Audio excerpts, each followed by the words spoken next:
tunay nga pala yung kahoy, pag tumagal, nagiging bato din. Ito yung nakita ko kanina habang nangunguha ng shell. Nakita ko sa may gilid ng maulawin, doon sa may tabing dagat. Ang karugtong niya, kahoy. Kahoy pa. Kahoy na tuyo. Nang hinila ko to, naputol.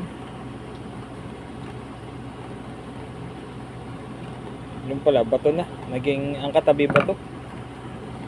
Kita niyo naman, kahoy na kahoy ang kanyang texture.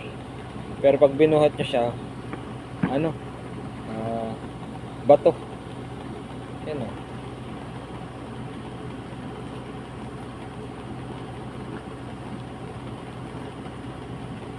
Matandang puno yung akin na pagpunan. Para doon sa napanood kong vlog, yung niyog. Niyog naman siya na sa sobrang tagal na siguro nagkaganto rin, katulad siya ng niyog, matigas. Hindi ko na sinundot yung yung karugtong, gawa ng mag-aalas 6 na, baka manuno na, baka manuno. Nakaraan may nakuha din akong bato, ay hindi na rin ako pinalampas. Lalapit ko para makita.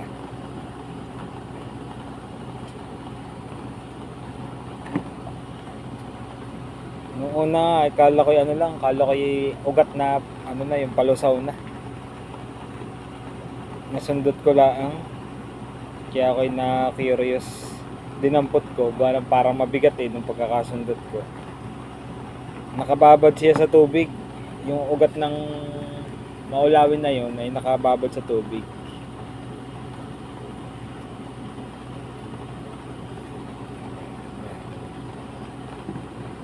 Ito yung pinagtanggalan ko.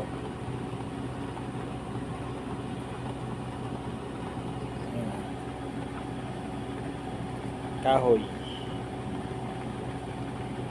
Kahoy ang nakabalot sa kanya, pero mabigat siya, bato.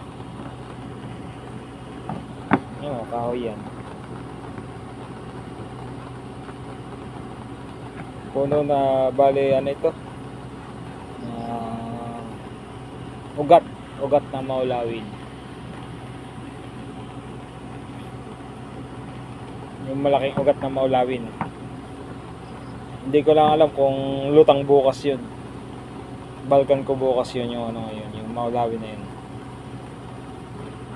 Dali-dali lang ako mag-aalas 6 na naman. Baka magalaw na naman doon. Ganda, no?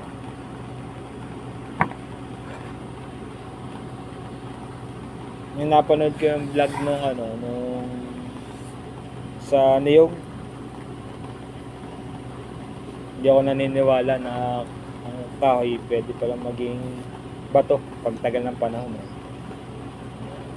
Tunay nga pala ng kahoy ay pwede maging bato pagtagal ng panahon, lalo't siya malapit sa tubig alat.